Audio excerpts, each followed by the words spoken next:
নমস্কার। বিষয় বিশ্লেষণের আরেকটা সরাসরি আয়োজনে আপনাদের প্রত্যেককে স্বাগত। আপনারা প্রত্যেক দিন যারা আমাদের সাথে এই সময়টা যুক্ত হন, আপনারা প্রত্যেকে জানেন আমরা প্রত্যেক দিন এক এক দিনে একটা বিষয় নিয়ে আপনাদের সাথে আলোচনা করার চেষ্টা করি এবং সেই বিষয়গুলো অবশ্যই প্রাসঙ্গিক থাকে, আমাদের রাজ্যের প্রেক্ষিতে কোথাও না কোথাও আমাদের জীবনের সাথে সম্পর্কযুক্ত, আমাদের রাজ্যের রাজনীতি হোক, সংস্কৃতি হোক, বিভিন্ন বিষয় নিয়ে আমাদের মতো করে আমরা একটা বিষয় বাছাই করে প্রত্যেক দিন এই সময়টায় বিষয় বিশ্লেষণে আমাদের মতো করে বিশ্লেষণ রাখি এবং চাই আপনারাও সেই বিশ্লেষণে অংশগ্রহণ করবেন। আজকে এমন একটা দৃশ্য বা বলা যেতে পারে এমন একটা বিষয় নিয়ে আমরা আলোচনায় বসার চেষ্টা করছি বা আমাদের মতো করে আমাদের বিশ্লেষণ আমরা রাখব, যে বিষয়টি ইতিমধ্যেই গোটা রাজ্যবাসীর কাছে পরিচিত এবং কোথাও না কোথাও এই বিষয়টা ঠিক এমন জায়গায় পৌঁছচ্ছে যেখানে মানবিকতা বলা যেতে পারে যে মানবিকতার হত্যা হচ্ছে আমরা বলতে পারি, বা কোথাও না কোথাও রাজনীতির কাছে মানবিকতা হার মানছে। তাই আমরা আজকে আমাদের এই বিশ্লেষণের শীর্ষক রাখার চেষ্টা করেছি রাজনীতিতে নত মানবিকতা।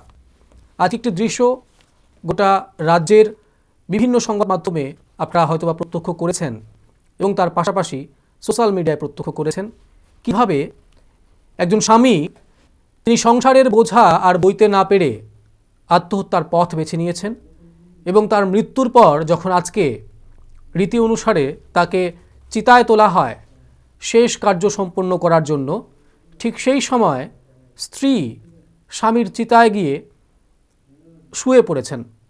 তিনি চেয়েছেন যে তার স্বামীর সাথে তাঁকেও যেন পুড়িয়ে ফেলা হয়। এই মর্মান্তিক দৃশ্যটা বা এই মর্মান্তিক খবরটা এসেছে বিলোনিয়ার রাজনগর পিয়ারবাড়ি এলাকা, সেখানকার ওয়াংছড়া কমলাকান্তপাড়া, সেখানের এই খবর, যেখানে উত্তম ত্রিপুরা নামে এক ব্যক্তি তিনি আত্মহত্যা করেছেন তার বাড়িতে গতকালকে অর্থাৎ শুক্রবার, এবং গতকাল রাতে, এবং আজকে তাকে তার শেষকৃত্য সম্পন্ন করার জন্য বাড়ির পাশেই তাকে চিতায় তোলা হয় এবং সেই সময় তার স্ত্রী সেই চিতায় গিয়ে বসে পড়েন। কেন হচ্ছে এই ঘটনাটা, বা এই ঘটনার সাথে রাজনীতির কি সম্পর্ক বা মানবিকতার কি সম্পর্ক, এই বিষয়টা আলোচনা করার জন্য অবশ্যই আমরা আপনাদের অবগত করাচ্ছি এই মৃত ব্যক্তি যার নাম উত্তম ত্রিপুরা, তিনি 10,323 চাকরিচ্যুত শিক্ষকদের মধ্যে একজন।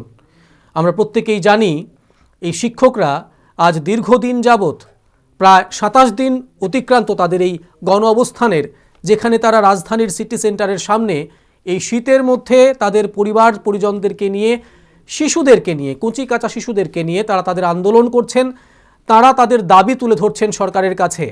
এবং যেহেতু এই সরকার অর্থাৎ বর্তমান রাজ্য সরকার, যে সরকার মানবিক দৃষ্টিভঙ্গির আশ্বাস দিয়েছিল তাদের, এবং সেই কারণে সেই মানবিক দৃষ্টিভঙ্গির আশায় তারা এতদিন বসে আছেন, কিন্তু এখনও পর্যন্ত সরকারের তরফে বা দপ্তরের তরফে তাদের সাথে কোনো যোগাযোগ করা হয়নি।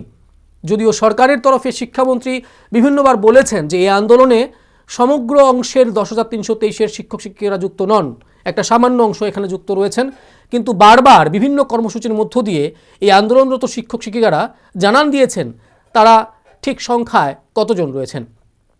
এবং তার পাশাপাশি শিক্ষামন্ত্রী এও অভিযোগ করেছেন যে এই আন্দোলনের পেছনে বিরোধীদের চক্রান্ত রয়েছে। সেই অভিযোগগুলো কিন্তু শিক্ষামন্ত্রী করেছেন সংবাদ মাধ্যমের সামনে। কিন্তু যে মানবিক দৃষ্টিভঙ্গির কথা সরকার বলেছিল বা তৎকালীন সময়ে শাসক দলের বর্তমান অবস্থায় যারা রয়েছেন তারা বলেছিলেন সেই 2018 নির্বাচনের আগে, সেই মানবিক দৃষ্টিভঙ্গির বা মানবিক দৃষ্টিকোণের দাবি কিন্তু এই 10,323 যে চাকরিচ্যুত শিক্ষকরা রয়েছেন তারা কিন্তু করছেন সেই অবস্থানে বসে। কিন্তু কোথাও না কোথাও সেই রাজনীতির গ্যাড়াকলে বা বলা যেতে পারে এই রাজনীতির জঞ্জালের মধ্যে মানবিকতা হার মানছে এবং শাসক দলের মধ্যে থেকেও অনেকেই হয়তো বা মানবিকভাবে তাদের জন্য কিছু করতে চাইছেন, কিন্তু কোথাও না কোথাও রাজনীতি এমন একটা শব্দ বা রাজনীতি এমন একটা খেলা, যে খেলার ভবণ্ডরে এই শিক্ষক শিক্ষিকাদের ভবিষ্যৎ আজ অন্ধকারে। এবং সেই অন্ধকারময় ভবিষ্যতের কথা চিন্তা করতে করতে এবং কোথাও না কোথাও সেই পরিবারের বোঝা আর সামলাতে না পেরে শেষ পর্যন্ত আত্মহত্যার পথ বেছে নিয়েছে সেই শিক্ষকদের মধ্যে একজন উত্তম ত্রিপুরা।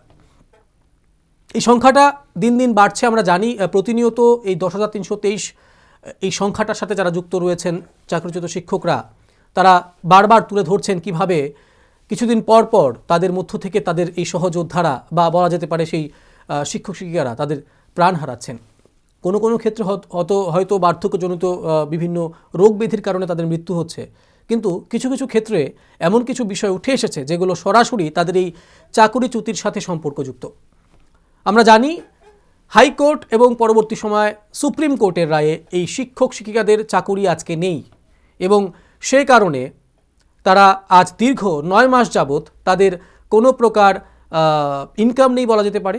এবং যেহেতু তারা 10 বছর এই দপ্তরের জন্য কাজ করেছেন এবং কোথাও না কোথাও এই চাকুরি পাওয়ার পর নতুনভাবে সেই প্রত্যেকটি শিক্ষক বা শিক্ষিকা তাদের জীবনকে তৈরি করেছেন, কোথাও না কোথাও অনেকেই রয়েছেন যারা চাকুরি পাওয়ার পর বিয়ে করেছেন, সংসার করেছেন, ছেলেমেয়েরা হয়েছে, নতুন বাড়ি করার স্বপ্ন পূরণ করেছেন লোনের মধ্য দিয়ে। এবং সেই যে একটা চাকুরি পাওয়ার পর নিজেদের স্বপ্ন পূরণের যে একটা উচ্ছ্বাস, সেই উচ্ছ্বাসে যখন তারা তাদের জীবন উদযাপন করছিলেন, ঠিক সেই সময় যখন কোনো একটা টেকনিক্যাল কারণে তৎকালীন সময়ের কিছু রাজনৈতিক ব্যক্তিত্ব তথা দপ্তরের ভুলের কারণে তাদের চাকুরি ছাড়া হতে হলো এবং 10 বছর যখন তারা একটা কাজের সাথে যুক্ত ছিলেন, হঠাৎ করে চাকুরি চলে যাওয়ায় বা কর্মসংস্থান চলে যাওয়ায় তারা বর্তমানে ঠিক কী অবস্থানে রয়েছেন এবং তাদের যে আর্থিক অনটন অবস্থা, ঠিক সেই কারণেই কিন্তু উত্তম ত্রিপুরা নামক সেই ব্যক্তিটি আত্মহত্যার পথ বেছে নিয়েছেন। 2 সন্তান রয়েছে তার এবং সেই সন্তানরা আজ পিতৃহারা। কি করবেন উনি? কারণ ওনার মাথায় লোনের বোঝা ছিল। সেই চাকুরি পাওয়ার পর লোন নিয়েছিলেন সংসারকে নতুনভাবে সুন্দরভাবে গড়ে তোলার জন্য এবং সেই লোনের বোঝা আজ তার মৃত্যুর কারণ হলো। আপনারা প্রথমেই আপনাদের একটা প্রতিবেদন দেখাচ্ছি, নজর রাখুন এই প্রতিবেদনে, তারপর আবার আমরা আলোচনায় ফিরছি। আমি এর বিচার চাই। আমার স্বামীর মৃত্যুর জন্য যারা দায়ী, আমি স্বামীর সাথে সহ মরণ যাত্রী হব। স্বামীর আগে আমাকে আগুন দাও। গগনভেদী চিৎকার আর কাঁদতে কাঁদতে উত্তম ত্রিপুরার স্ত্রী শেফালি ত্রিপুরা মৃত স্বামীর দেহ সৎকারের জন্য সাজানো চিতাতে শুয়ে পড়েন। আত্মীয় স্বজনরা টেনে আনার জন্য প্রয়াস চালালেও চিতা থেকে উঠে আসতে চাইছে না। এই আর্তনাদ, এই কান্না সরকারের কানে কি পৌঁছবে নাকি উত্তম ত্রিপুরার মতো আরও কয়েকজন চাকরিচ্যুত শিক্ষকের প্রাণ যাবে, এ নিয়ে প্রশ্ন উঠছে জনমনে। আর কত অকালে ঝরবে প্রাণ? তাদের প্রতি কি সরকারের সদয় হবে না? এই কথাগুলো গুঞ্জন চলছে উত্তম ত্রিপুরার শ্মশানে। উচ্চ আদালতের রায়ে 10,323 শিক্ষক শিক্ষিকারা চাকরিচ্যুত হয়, তার মধ্যে উত্তম ত্রিপুরা একজন। স্ত্রী শেফালি ত্রিপুরা সহ 2 সন্তান নিয়ে বাবা মার মিলে সংসার। উত্তম ত্রিপুরা ছিল সংসারের দায়িত্বে। চাকরিচ্যুত হয়ে উত্তম ত্রিপুরা দিশেহারা হয়ে পড়ে। একদিকে ব্যাংকের লোন, অন্যদিকে সংসার প্রতিপালন করতে গিয়ে ঋণগ্রস্ত হয়ে পড়া। এছাড়া চাকরি ফিরে পাওয়ার কোনো আশা ভরসা না পেয়ে হতাশ হয়ে পড়ে সে। সংসার প্রতিপালন করতে গিয়ে হিমশিম তার উপরে ব্যাংক লোনের নোটিশ এবং ঋণ গ্রহীতারা বাড়িতে আনাগোনা। সব কিছু মিলিয়ে নিজেকে শেষ করার পরিকল্পনা নিয়ে নেয় উত্তম। তার জন্য 2 সন্তান সহ স্ত্রীকে সোমবার বাপের বাড়িতে পাঠিয়ে দেয়। স্ত্রী শেফালি ত্রিপুরা জানত না স্বামীর সাথে শেষ কথা এবং শেষ দেখা ছিল ওই দিন। ভোর রাতে উত্তম নিজ ঘরেই ফাঁস লাগিয়ে আত্মহত্যা করে এবং নিজেকে ঋণগ্রস্ত থেকে মুক্ত করে। এইদিকে উত্তম ত্রিপুরা স্ত্রী শেফালি ত্রিপুরা খবর পেয়ে 2 সন্তান নিয়ে ছুটে আসে বাড়িতে। ঘটনার খবর পেয়ে পিয়ারবাড়ি থানার পুলিশ সহ মহকুমা পুলিশ আধিকারিক ছুটে গিয়ে উত্তম ত্রিপুরার ঝুলন্ত দেহ উদ্ধার করে ময়নাতদন্তের জন্য পাঠিয়ে দেয় নিহারনগর প্রাথমিক স্বাস্থ্যকেন্দ্রে। পুলিশ অস্বাভাবিক মৃত্যুর মামলা নিয়ে তদন্তে নেমেছে। Bureau report, news media city. আমাদের এই বিশেষ প্রতিবেদন ছিল এই ঘটনাটাকে কেন্দ্র করে। আপনারা শুনলেন কিভাবে লোনের বোঝা আর বইতে না পেরে শেষ পর্যন্ত মৃত্যুর পথ বেছে নিল এই চাকরিচ্যুত শিক্ষক উত্তম ত্রিপুরা। এই যে একটা পরিস্থিতি বর্তমানে তৈরি হয়েছে এই পরিবারগুলোর, একজন দর্শক বন্ধু রয়েছেন। নমস্কার, কোথা থেকে বলছেন? নমস্কার, আমি কুমারঘাট থেকে বলছি। বলুন। বলছি অসময়ে মৃত্যু খুবই দুর্ঘটনা, মানে দুঃখজনক, কিন্তু মৃত্যুর সাথে 10,323 মানে তুলনা করা কি মানে কেন হচ্ছে এটা তো বুঝলাম না। আপনারা বলছেন হঠাৎ কর্মহীন হয়ে পড়ছে। আমরা তো জানি 2014 সালে ওনারা কর্মহীন আছে। দীর্ঘ 6 বছরের মধ্যে তো অনেকেই বিকল্প কর্মসংস্থান নিয়েছে, স্বাবলম্বী হয়ে গেছে। হঠাৎ করে যায়নি এগুলি। সংক্রান্ত আছে যারা সরকারের সমাজ কি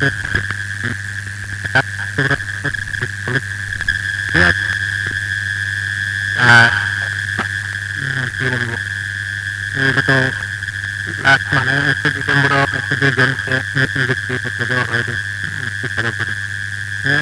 এবং একটা ডেডলাইন লাগে বন্ধ করার ক্ষেত্রে তাকে মানে নিতে পারছি না। আর কীভাবে অর্থনৈতিক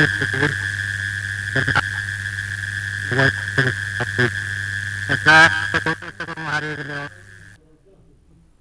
যান্ত্রিক গোলযোগের জন্য ওনার কথা আমরা সঠিকভাবে বা স্পষ্টভাবে শুনছিলাম না। অবশ্যই আপনারা আপনাদের প্রতিক্রিয়া তুলে ধরবেন আমাদের এই প্রতিবেদনে। আমাদের স্টুডিও নাম্বার 038123611111 আপনারা দেখতে পাচ্ছেন আমাদের স্ক্রিনে, সেখানে ফোন করুন এবং আপনাদের যে প্রতিক্রিয়া রয়েছে গোটা বিষয়টিকে কেন্দ্র করে আপনারা তুলে ধরবেন এবং আপনাদের এই প্রতিক্রিয়াগুলো আমরা চাই আমাদের বিশ্লেষণে। অবশ্যই পক্ষে বিপক্ষে আপনারা আপনাদের মন্তব্য তুলে ধরতে পারেন। আমরা যে বিষয়টা নিয়ে আজকে আলোচনা করতে চাইছি যে এই শিক্ষকরা অবশ্যই অনেকেই বলবেন যেহেতু কোর্টের রায় রয়েছে, তাদের চাকরি চলে গেছে এবং সেটা আদালত, মহামান্য আদালত সেই রায় দিয়েছেন, কিন্তু কোথাও না কোথাও সেই মানবিক দৃষ্টিভঙ্গির প্রতিশ্রুতি ছিল এবং এই শিক্ষকরা যারা নাকি আজকে রাস্তায় বসে আছেন, ঠিক কাদের দোষের জন্য তাদের আজকে তাদের ভবিষ্যৎ, তাদের পরিবারের ভবিষ্যৎ আজকে ধোঁয়াশায়, সেই প্রশ্নগুলো কিন্তু উঠবে এবং সেই প্রশ্নগুলোর উত্তর কিন্তু সরকারকে দিতে হবে। কোনোভাবেই কিন্তু সরকার এই প্রশ্নগুলোর উত্তর থেকে দূরে সরতে পারেন না। এবং যেহেতু মানবিক দৃষ্টিভঙ্গির কথা বলা হয়েছে, এখন সেই শিক্ষকরা সেই মানবিক দৃষ্টিভঙ্গির আশায় কিন্তু দিন গুনছেন এবং সেই কারণেই কিন্তু তারা আজকে রাস্তায় বসে আছেন। আমরা আপনাদের সেই হৃদয় বিদারক যে দৃশ্য বিলোনিয়ার সেই পিয়ারবাড়ি এলাকা থেকে উঠে এসেছে আজকের দিনে, সেই দৃশ্যটা আবারও দেখাচ্ছি।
আপনারা দেখলেন সেই হৃদয় বিদারক দৃশ্য, যে দৃশ্য আমাদেরকে প্রভাবিত করেছে এবং আমরা সেই কারণে আজকে এই বিষয় বিশ্লেষণে এই বিষয়টা নিয়ে আপনাদের সামনে আলোচনায় যুক্ত হয়েছি। অবশ্যই এর আগেও আমরা গোটা বিষয়টা নিয়ে আমাদের মতো করে বিশ্লেষণ রেখেছি এবং আপনারাও সেই বিষয়গুলোতে আপনাদের প্রতিক্রিয়া রেখেছেন। আমরা যে বিষয়টা নিয়ে আজকে আলোচনায় থাকতে চাইছি যে কোথাও না কোথাও রাজনীতি এই শিক্ষকদের ভবিষ্যতের কাছে ধোঁয়াশা হয়ে থাকছে বা দাঁড়াচ্ছে বলে মনে হচ্ছে বা মনে করছেন অনেকেই। কেননা যে মানবিকতার কথা বারবার সরকার বলছেন, যে মানবিক দৃষ্টিভঙ্গির কথা মুখ্যমন্ত্রী থেকে শুরু করে শিক্ষামন্ত্রী বারবার বলছেন, এই শিক্ষক শিক্ষিকাদেরকে নিয়ে কোথাও না কোথাও সেই মানবিক দৃষ্টিভঙ্গি কি সঠিকভাবে সরকার দেখাতে পারছেন, নাকি তার পেছনে যে রাজনীতি রয়েছে এই গোটা বিষয়টাকে কেন্দ্র করে সেটা কোথাও না কোথাও পথের কাঁটা হচ্ছে এই চাকরিচ্যুত শিক্ষক শিক্ষিকাদের ভবিষ্যতের জন্য। যে শিক্ষক শিক্ষিকারা হয়তোবা যথার্থভাবে সরকারি বিজ্ঞাপন যখন বেরিয়েছিল তৎকালীন সময়ে সেই শিক্ষক শিক্ষিকারা যথার্থভাবে সেই সরকার প্রদত্ত গাইডলাইন মেনে তারা ইন্টারভিউ দিয়েছেন এবং তার মধ্য দিয়ে সেই প্রক্রিয়ার মধ্য দিয়ে তাদের চাকরি হয়েছে এবং শেষ পর্যন্ত যখন এই চাকরিগুলো আদালতে যায়, মামলা হয়, আদালত সেই নিয়োগ প্রক্রিয়ায় ত্রুটি খুঁজে পেয়েছেন এবং সেই নিয়োগ প্রক্রিয়াকে বাতিল করে দিয়েছেন। সেই নিয়োগ প্রক্রিয়া কারা করেছিলেন? সেই নিয়োগ প্রক্রিয়ায় অবশ্যই যুক্ত ছিলেন তৎকালীন সরকার, তৎকালীন বামফ্রন্ট সরকার এবং অবশ্যই দপ্তর। তাহলে কারা ভুল করলেন?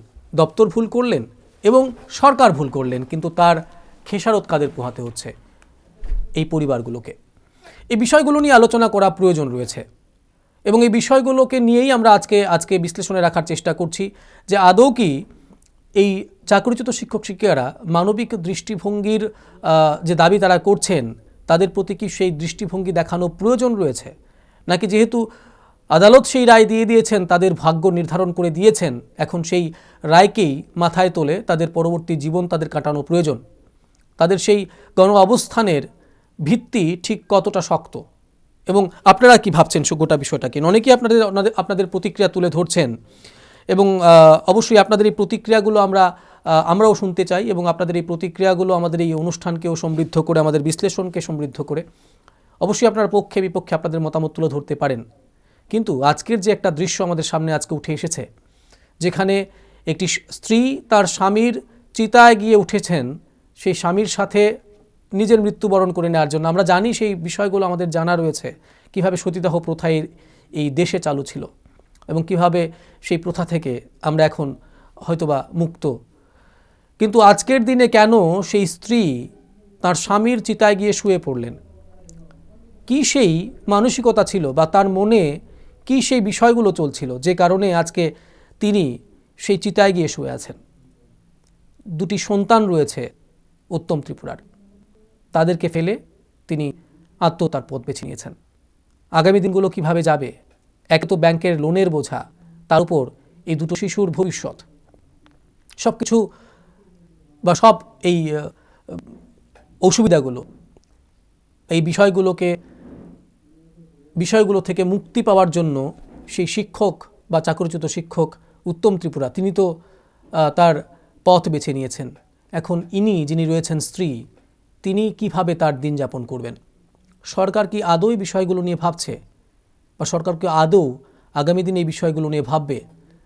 তাদের যে আন্দোলন এখনও চলছে, প্রায় 27 দিন অতিক্রান্ত হতে যাচ্ছে, তাদের সেই আন্দোলন কি আদৌ কোনো না কোনোভাবে গিয়ে সরকারের মন গোলাতে পারবে এবং সরকার সত্যিকারের অর্থে মানবিক দৃষ্টিভঙ্গি নিয়ে তাদের কথা ভাববেন আবার করে?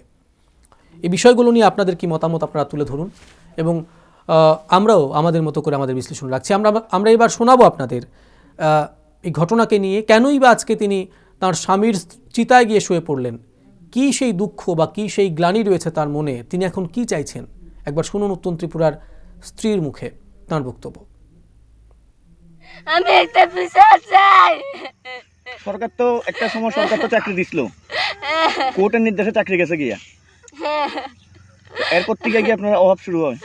অভাব হয়ে গেছে, অভাব হয়ে গেছে আমার পেটে, এলাই চিন্তায় আমার স্বামীর অবস্থা হয়ে গেছে। আপনার স্বামীর নাম কি দিদি?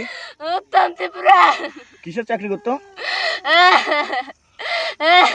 কিসের চাকরি করতো আপনার স্বামী? মাস্টার। মাস্টার। কি 10,323? 10,323 মাস্টার। আপনি কি চান সরকার এক্ষুনি একটা আগামী দিনে অন্য কারো পরিবারের সঙ্গে যাতে এমন না হয়? আমার মতো যেন না হয় অন্য কারো পরিবারে।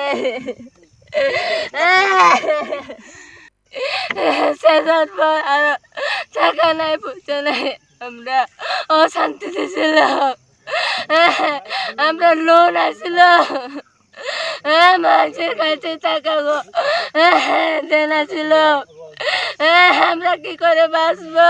চাকরি থাকার সময় কোনো অশান্তি আছে না, এখন চাকরি চাই আমরা শান্তি হয়ে গেছে। তো তোমার ছেলে মেয়ে কজন আপনার? ছেলে একজন, মেয়ে একজন, 2জন। আমি এমনিকে কি করে বাঁচাবো, কি করে পালাইবো? আমি তাই বিচার চাই, বিচার চাই। মানে অভাব কি কিসে অভাব আসলো? আমরা সোনার গোলায় হাতে সব বিক্রি করে খাইছি, আমরা কোন সময় চাল কেনার নাই আমার কাছে, আজকে আমার কাছে লবণ কিছু নাই। শুনলেন সেই স্ত্রীর মুখে তার গোটা বিষয়টা সম্পর্কে তার কী মন্তব্য ছিল বা কীভাবে তিনি তার মনের কথা সেখানে প্রকাশ করলেন। সেই শিক্ষক যিনি নাকি এতদিন যাবৎ বা প্রায় 10 বছর যাবৎ এই শিক্ষা দপ্তরে তার শ্রম দিয়েছেন, তার চাকরি করেছেন, তিনি নিষ্ঠার সঙ্গে করেছেন অবশ্যই, এবং শেষ পর্যন্ত আদালতের একটি রায়ে সেই তাদের চাকরি চলে যায়, তারা কর্মসংস্থানহীন হয় এবং শেষ পর্যন্ত সেই যে চাকরি পাওয়ার পর নতুনভাবে জীবন গোছানোর জন্য যে পদক্ষেপগুলো তিনি গ্রহণ করেছিলেন, কোথাও না কোথাও সেই কর্মসংস্থানের উপর নির্ভর করে ব্যাংক থেকে লোন নেওয়া এবং নিজের স্বপ্ন এবং পরিবারের স্বপ্ন পূরণ করা। তারপর যখন হঠাৎ করে সেই চাকরিগুলো চলে যায়, এখন সেই লোনের বোঝা, সেই কিস্তির বোঝা এখন তিনি আর বইতে পারছেন না এবং তার কারণে শেষ পর্যন্ত তিনি মৃত্যুর পথ বেছে নিলেন। এবং এখন সামনের দিনে তাদের 2টি সন্তানকে নিয়ে এই পরিবারটা কীভাবে চলবে সেই আশঙ্কায় তার স্ত্রী রয়েছেন এবং সেই কারণেই হয়তোবা আজকে তার স্বামীর সাথে তিনিও মৃত্যুবরণ করতে চেয়েছিলেন, তাই সেই কারণেই সেই চিতায় বা স্বামীর চিতায় তিনি নিজেকে শুয়ে পড়লেন। এই বিষয়গুলো যখন আমাদের সামনে আসে, আমরা যারা মানুষ রয়েছি এই রাজ্যে, আমরা যারা শিক্ষিত মানুষ রয়েছি, শুভবুদ্ধি সম্পন্ন মানুষ রয়েছি, রাজনীতি আমরা আমাদের রাজনৈতিক মতাদর্শ অনেক রকম থাকতে পারে, কিন্তু এই গোটা বিষয়টা, এই 10,323 পরিবারের বিষয়টাকে কি সত্যিকারের অর্থে রাজনীতির সাথে যুক্ত করে দেখা প্রয়োজন আমাদের, নাকি কোনো না কোনোভাবে তারা সেই দাবিটুকু রাখে আমাদের কাছে যে আমরা এই বিষয়গুলোকে মানবিক দৃষ্টিভঙ্গি দিয়ে দেখব, মানবিক দৃষ্টিকোণ মাথায় রেখে দেখব। কারণ যতই আমরা বিগত সরকারের ভুলের কথা বলি, অবশ্যই বিগত সরকারের ভুলের কারণে, দপ্তরের ভুলের কারণে আজকে তারা রাস্তায় বসেছেন, কিন্তু তাদের কি দোষ ছিল? এবং পরবর্তী সময় যখন বর্তমান সরকার তাদের মানবিক দৃষ্টিভঙ্গির প্রতিশ্রুতি দিয়েছিলেন, কোথাও না কোথাও সেখান থেকেও কিন্তু তারা সেই স্বপ্নটা দেখা শুরু করেছিল যে নতুনভাবে এই একটা সরকার আমাদের রাজ্যে প্রতিষ্ঠিত হতে যাচ্ছে যারা নাকি আমাদের প্রতি মানবিক দৃষ্টিভঙ্গি রাখবে। আমরা জানি গোটা বিষয়টা যখন 2014 সালে হাইকোর্ট থেকে সেই রায় বের হয়, তারপর সেটা সুপ্রিম কোর্টে গিয়ে সেই রায় বহাল থাকে এবং পরবর্তী সময় তৎকালীন সরকার তাদেরকে পুনর্নিযুক্তির জন্য বা তাদের চাকুরি বাঁচানোর জন্য সেখানে অশিক্ষক পদের সেখানে একটা সিদ্ধান্ত গ্রহণ করে সেখানে অশিক্ষক পদ সেখানে বের করা হয়, তৈরি করা হয় নতুন পদ, 13,000 পদ, আমরা সে বিষয়গুলো জানি। এবং পরবর্তী সময় সে 13,000 যে পদ অশিক্ষক পদ তৈরি করা হয়েছিল তার বিরুদ্ধেও মামলা হয়, সুপ্রিম কোর্ট সেখানে একটা স্টে অর্ডার আনে এবং সেই জায়গায় কিন্তু এই পরিবারগুলো বা এই চাকরিচ্যুত শিক্ষক শিক্ষিকারা তারা কিন্তু সব ধরনের আশা ভরসা সেখানে হারিয়ে ফেলেছিলেন।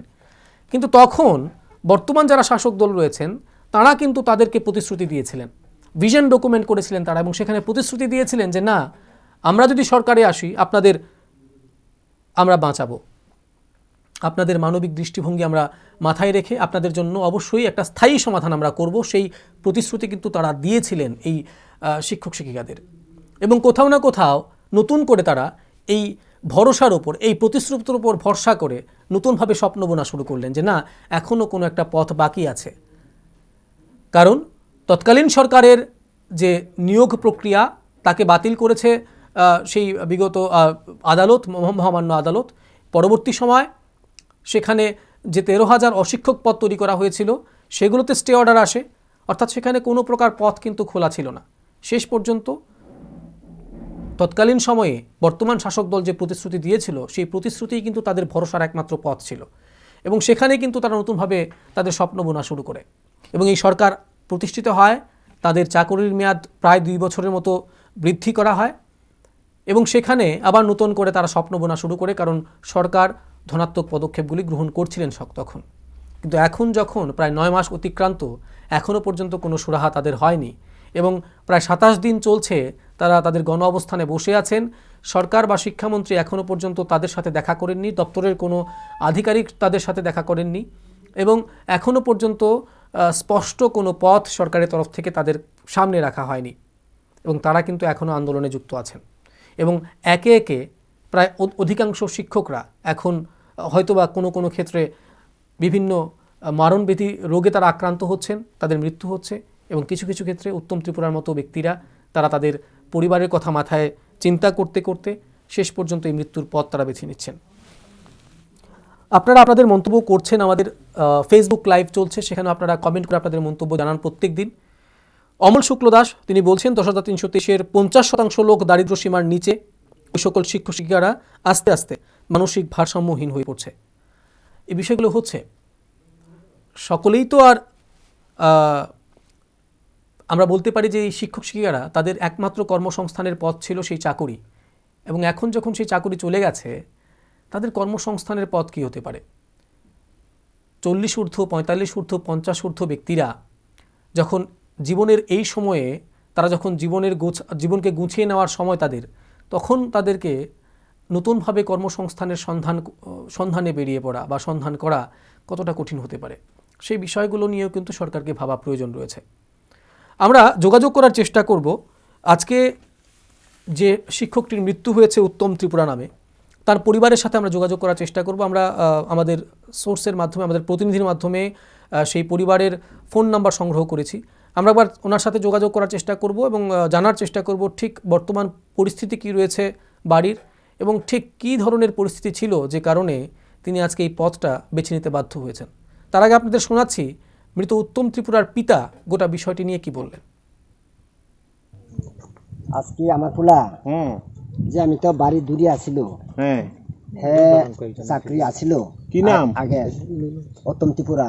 আচ্ছা, এরপরে হে তখন কাজকর্ম করতে পারে না। আচ্ছা, এরপরে ঋণ আছে, এরপরে কি জানি মানুষজন সুদের থেকে আছে, অন্ত হাতে কি দিশা হয়ে গেছে না কি হয়েছে। তারপরে আমি দেখছি যে এখন গলা ফাঁসি। আচ্ছা, আপনি ওনার বাবা? হ্যাঁ, আমি কি নাম আপনার? আমার নাম হচ্ছে প্রসন্নমণি ত্রিপুরা। রসমণি ত্রিপুরা। আপনার ছেলের নাম? উত্তম ত্রিপুরা। বিবাহিত? বাচ্চা আছে? বাচ্চা একটা আর মেয়ে একটা। আচ্ছা, একটা তো অক্ষণে যে তাই যে এই দুর্ঘটনাটা করছে, তাই চারদিক থেকে ঋণগ্রস্ত হইয়া, চারদিকে খুব দানাদার হইয়া, তারপরে টাকার যন্ত্রণায় তাই সংসার চালাতে পারেন না, এই কারণে পারে না। আচ্ছা, এর জন্য গলা ফাঁসি হয়ে গেছে। এমনিতে কোনো ঝগড়া বিবাদ কিছু হয়েছে না? আর কোনো রকমের সমস্যা নাই? না। তাইলে মেইন সমস্যা হয়েছে যে তাই নিয়ে চারদিক থেকে টাকা পয়সার কারণে তাই ঋণগ্রস্ত হয়ে গেছে।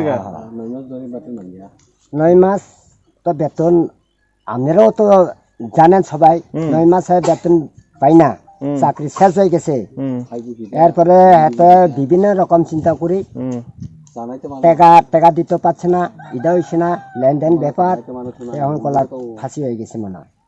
আচ্ছা, আপনার কাছে কি মনে হয় যে তাহলে এই টাকার কারণে কোন রকমের ঝগড়া বিবাদ কিংবা স্ত্রীর সাথে বা বাড়িতে কোন রকমের অন্য এলাকার কারোর সাথে ঝগড়া নেই? না। আচ্ছা, তাহলে টাকার ঋণের দায়ই এমন হয়েছে? হ্যাঁ স্যার, মানে চাকরি গেছে গা প্লাস ঋণের দায়, এই দুটোই তো। শুনলেন সেই পিতার বক্তব্য। তিনি কিন্তু বললেন যে সংসারে অন্য কোনো ঝামেলা ছিল না, শুধুমাত্রই একটাই কারণ ছিল, এবং সেটা হচ্ছে সেই ঋণের বোঝা। তিনি ব্যাংক থেকে লোন নিয়েছিলেন চাকরি পাওয়ার পর, সরকার পরিবারের কথা মাথায় রেখে বিভিন্ন কাজের জন্য, এবং সেই লোনের কিস্তি এখন তিনি সঠিকভাবে দিতে পারছিলেন না, এবং সেই কারণে শেষ পর্যন্ত এই ঋণের বোঝা যখন তিনি আর সহ্য করতে পারছেন না, আজকে প্রায় 9 মাস অতিক্রান্ত, এখনও পর্যন্ত কর্মসংস্থানের কোনো প্রকার প্রতিশ্রুতি বা সেখানে পালন করা হয়নি, এবং সেই কারণে শেষ পর্যন্ত তিনি এই আত্মহত্যার পথ বেছে নিয়েছেন। তো বিষয়গুলোকে এত হালকাভাবে আলোচনা করা কি যেতে পারে? কারণ এই শিক্ষক যে উত্তম ত্রিপুরা, তার মৃত্যু হয়েছে, তার পেছনে কি সরাসরি এই বিষয়টা যুক্ত নয়? দেশের আইন বা আদালত রয়েছে অবশ্যই সাধারণ মানুষের দুঃখ কষ্ট দূর করার জন্য, তাদেরকে ন্যায় বিচার পাইয়ে দেওয়ার জন্য, এবং যেখানে সরকারের দোষের জন্য, কোনো একটা সরকারের দোষের জন্য, কোনো দপ্তরের ত্রুটির জন্য কেন এতগুলো পরিবারকে খেসারত দিতে হবে, সেই বিষয়গুলো নিয়ে কি আলোচনা করার প্রয়োজন নেই? একজন আপনারা মন্তব্য তুলছেন রবীন্দ্র মজুমদার, তিনি আপনি আপনার মতো করে আপনার মন্তব্য তুলে ধরছেন। আমরা অবশ্যই তিনি বলছেন যে গোটা বিষয়টা বামপন্থীদের গভীর চক্রান্ত, বর্তমান সরকারের বিরুদ্ধে একাংশ নিয়ে রাজনীতি করছে, যদিও তিনি পরবর্তী সময় বলেছেন যে আত্মহত্যা সমস্যার সমাধান নয়। প্রশ্ন হচ্ছে, এই শিক্ষকরা যারা এখানে আন্দোলন করছেন, যদি তাদের এই আন্দোলনের পেছনে বামপন্থী বা বিরোধীদের চক্রান্ত থাকে, আমরা সকলেই জানি গোটা বিষয়টা আজকের নতুন তৈরি নয়, সেটা বিগত সরকারের আমল থেকে তৈরি হয়েছে। এবং এই শিক্ষক যারা এখানে আন্দোলনরত অবস্থায় রয়েছেন, যদিও সরকারের পক্ষ থেকে শিক্ষামন্ত্রী বলেছেন এখানে একটা ক্ষুদ্র অংশ আন্দোলন করছেন, বারবার তারা মানববন্ধন কর্মসূচি হোক বা বিভিন্ন কর্মসূচির মধ্য দিয়ে তারা জানান দিয়েছেন তারা হাজার হাজার সংখ্যায় শিক্ষক শিক্ষিকারা সেখানে যুক্ত আছেন সেই আন্দোলনে। আমরা সেই বিষয়গুলো দেখেছি এবং বিভিন্নভাবে বিভিন্ন সামাজিক সংগঠনগুলো, ক্লাবগুলো, বিরোধী রাজনৈতিক সংগঠনগুলো তাদেরকে সমর্থন দিয়েছেন তাদের আন্দোলনের পেছনে। এবং দু একজন যদি সেখানে শিক্ষক শিক্ষিকারা থাকেন যারা রাজনৈতিকভাবে হয়তোবা তারা সেখানে আন্দোলিত হয়েছেন বা একটা রাজনৈতিক মতাদর্শ তারা সেখানে মেনে চলছেন, সেই ক্ষেত্রে কি গোটা আন্দোলনকে আমরা বলতে পারি যে এই আন্দোলনটা রাজনৈতিক আন্দোলন? প্রকাশ্যে সেটা বলা কি ঠিক হবে বা তার পেছনে যুক্তিটা কতটা শক্ত রয়েছে, সেই বিষয়গুলো নিয়ে আলোচনা বা সমালোচনার অবশ্যই সেখানে সম্ভাবনা বা একটা চান্স থেকে যায়। এবং এই শিক্ষক শিক্ষিকারা যারা নাকি তাদের পরিবারগুলোকে নিয়ে, শিশুদেরকে নিয়ে সেখানে বসে আছেন, সরকারের কাছে দাবি রাখছেন যে সরকার একবার তাদের সাথে কথা বলুক এবং এই বিষয়গুলো নিয়ে যে তাদের দাবিগুলো রয়েছে সেই দাবিগুলোর পরিপ্রেক্ষিতে এবং সরকারের যেহেতু প্রতিশ্রুতি ছিল যে মানবিক দৃষ্টিভঙ্গি নিয়ে তাদের জন্য স্থায়ী সমাধান করার, সেই বিষয়গুলো নিয়ে সরকারকে আবার নতুনভাবে ভাবা প্রয়োজন নয়, সেই বিষয়গুলো নিয়ে কিন্তু প্রশ্ন উঠছে। এবং আদৌ এই আন্দোলনের শেষ কোথায়? আজ প্রায় 27 দিন অতিক্রান্ত, এই আন্দোলন কবে নাগাদ গিয়ে শেষ হবে? প্রায় প্রত্যেক দিন এই সিটি সেন্টারের সামনে এই শিক্ষক শিক্ষিকারা রাত্রি যাপন করছেন, এই শীতের মধ্যে তারা ফুটপাতে ঘুমোচ্ছেন এবং সেই দৃশ্যগুলো রাজ্যবাসী দেখছেন। প্রায় প্রত্যেকটি রাজ্যবাসী যখন সেখান দিয়ে যাতায়াত করছেন সেই দৃশ্যগুলো তারা দেখছেন এবং সেই বিষয়গুলো আপনারা প্রত্যেকে প্রত্যক্ষ করছেন।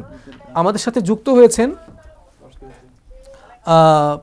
সেই পরিবারের, উত্তম ত্রিপুরার পরিবারের একজন সদস্য, উনি হয়তোবা, ওনার নাম সব্যহরি ত্রিপুরা। আপনাকে স্বাগত দাদা আমাদের অনুষ্ঠানে। হ্যালো হ্যালো হ্যালো নমস্কার, শুনতে পাচ্ছেন? হ্যাঁ, আমি আপনার কাছ থেকে যেটা জানতে চাইবো, আপনি অবশ্যই উত্তম ত্রিপুরার পরিবারের একজন সদস্য এবং আজকে যে ঘটনাটা ঘটলো আপনাদের পরিবারে, যে উত্তম ত্রিপুরা, প্রথমত বলবেন উত্তম ত্রিপুরা আপনার কে হন এবং আজকে যে ঘটনাটা ঘটেছে তার পেছনে কি কারণ?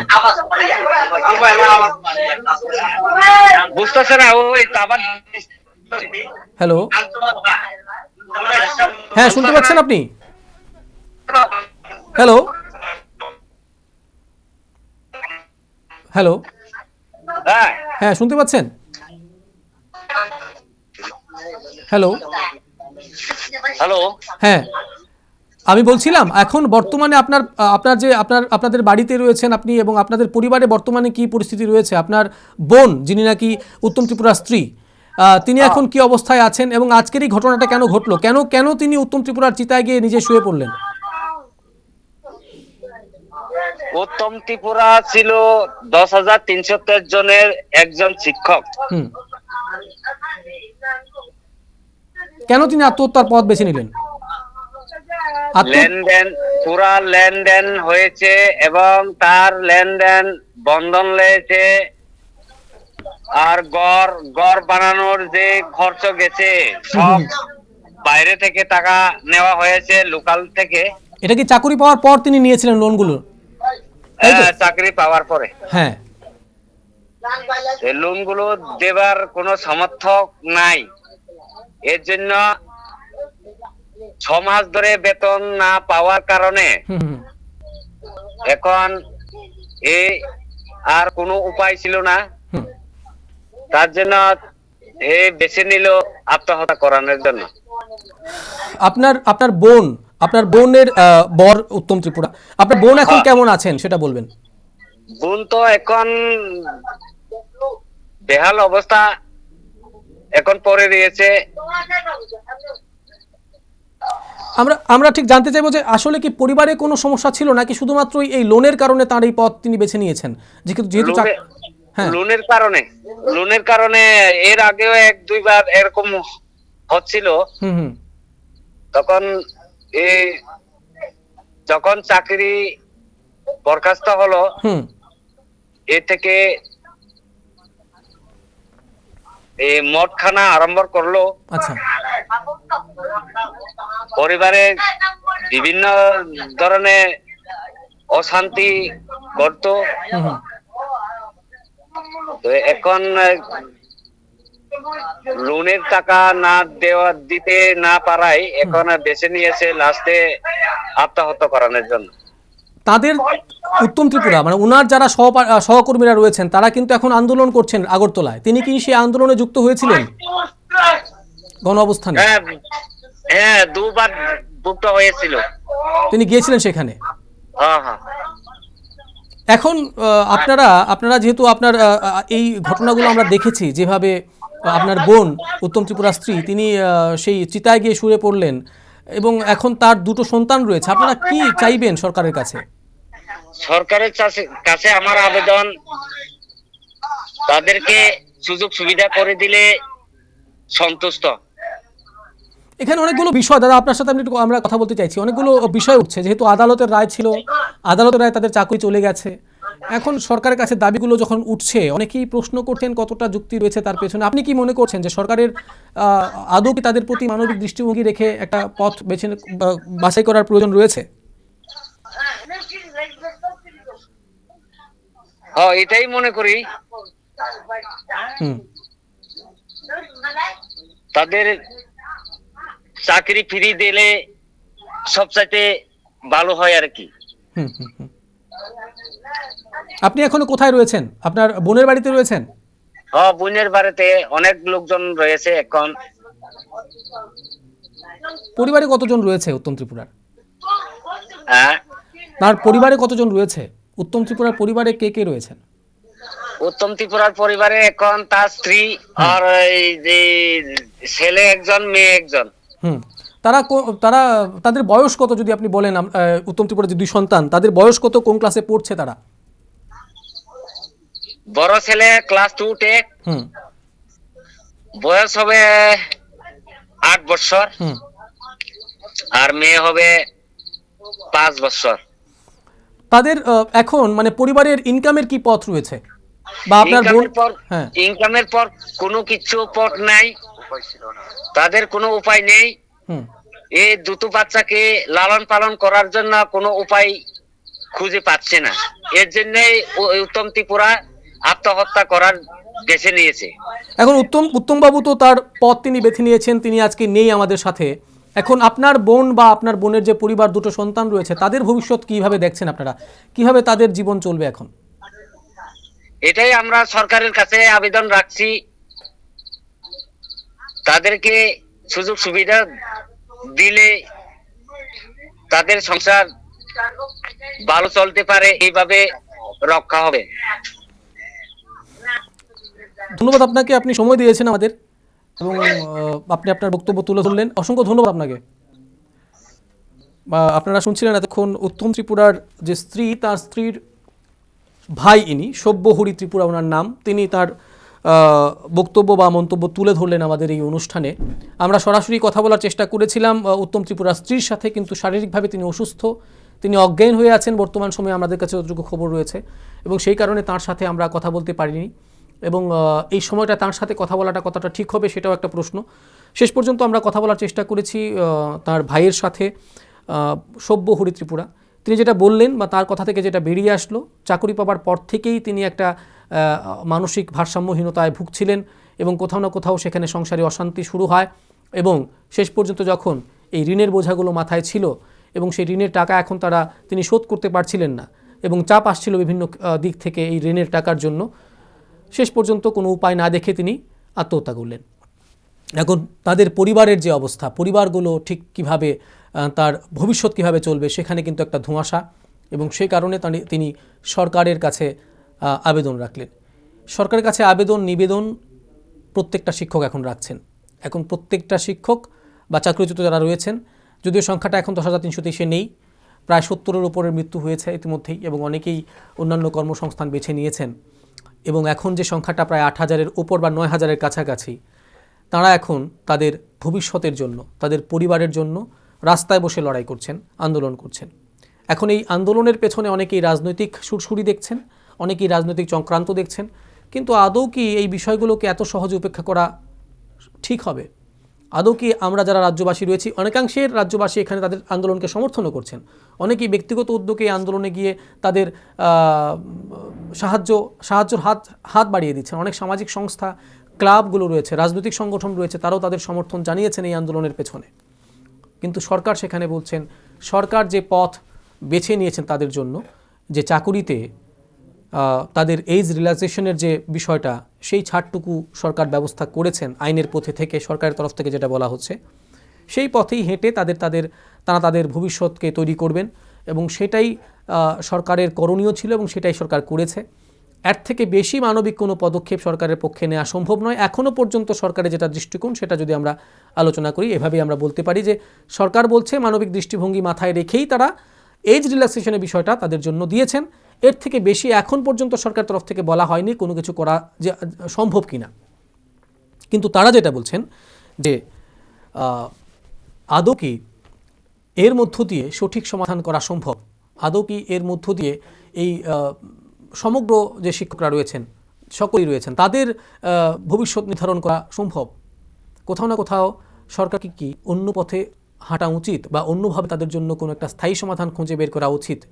তার পেছনে কিন্তু তখন কিন্তু প্রশ্ন ওঠে, আইনি পথ কী রয়েছে, আইনি কোনো গেড়াকল রয়েছে কিনা, সেই বিষয়গুলো নিয়ে সরকার কতটা সচেষ্ট রয়েছে, সরকার কতটা ভাবছে, সেই বিষয়গুলো নিয়ে প্রশ্ন উঠছে বা প্রশ্ন হচ্ছে বিভিন্ন মহল থেকে।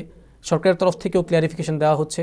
কিন্তু আদৌ তাদের যে আন্দোলন চলছে, গণ অবস্থান চলছে, বা এই যে একটা পরিস্থিতি প্রত্যেকটা পরিবারে, যেখানে পরিবারের এই যারা নাকি একদম কর্মসংস্থানের মূল কর্তা ছিলেন এবং তাদের কাঁধে পরিবারের সব কিছু নির্ভর ছিল, কোথাও না কোথাও তারা আজকে সর্বশান্ত হয়ে, সর্বহারা হয়ে তারা মৃত্যুর পথ বেছে নিচ্ছেন এবং সেই পরিবারগুলো এখন তাদের ভবিষ্যৎ অন্ধকারে দেখছেন।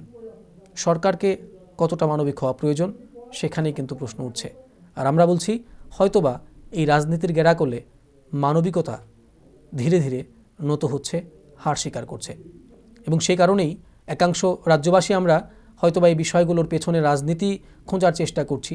হতে পারে অনেক, এখানে যে সংখ্যায় শিক্ষকরা রয়েছেন 8,000 বা 9,000-এর কাছাকাছি, তার মধ্যে 5 জন, 10 জন, 20 জন যদি রাজনীতির সাথে যুক্ত থেকেও থাকেন, তাদের রাজনীতিতে যুক্ত হবার বা না হবার বিষয়টা কিভাবে বাকিদের জীবনকে প্রভাবিত করছে, বা বাকিদেরকে নিয়ে আমরা কি ঠিক একই রকমভাবেই চিন্তা করব, নাকি গোটা বিষয়টাকে রাজনীতির ঊর্ধ্বে উঠে সঠিকভাবে এবং মানবিক দৃষ্টিভঙ্গিকে মাথায় রেখে বিবেচনা করা প্রয়োজন এখনও রয়েছে।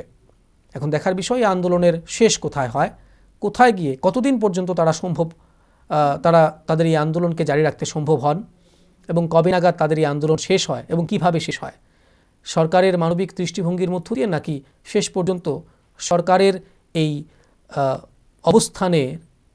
অবস্থানের কাছে মাথা নত করে হার মেনে এই শিক্ষক শিক্ষিকা বাড়ি ফিরে যাবেন, সেদিকেই নজর। এখন আমরা আরেকবার আমাদের এই বিশ্লেষণে আপনাদের সেই হৃদয় বিদারক দৃশ্যটা দেখাতে চাইছি। নজর রাখুন সেই হৃদয় বিদারক দৃশ্যে আবার।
অনেকে আপনাদের মন্তব্য তুলে ধরছেন।